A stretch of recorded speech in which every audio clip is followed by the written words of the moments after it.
බුදුවරු කොහොමද පැහැදිලි කරේ? අචින්තිතම්පි භවති චින්තිතම්පි විනස්සති.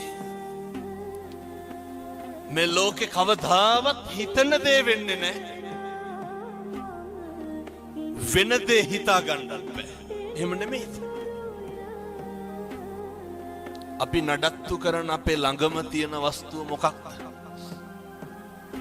අපේ ඇඟ, අපේ ශරීරය නේ. මේ කෙස් ටික වෙනස් වෙන්නේ නැද්ද? මම මේ කියන්නේ බාහිරයේ පැත්තකින් තියලා අපිට ඕන විදිහට ඕක තියාගන්න පුළුවන්. කම්මංගලං කින්ති කරෝමි. කර්මය දැඩි වුණාම හැම එකක්ම මේක වෙනස් වෙනවා. මතක තියාගන්න. දල්ල කඩි කාලා මිනිස්සු මැරෙනවා, නයි කාලා බේරෙනවා. එහෙමයි.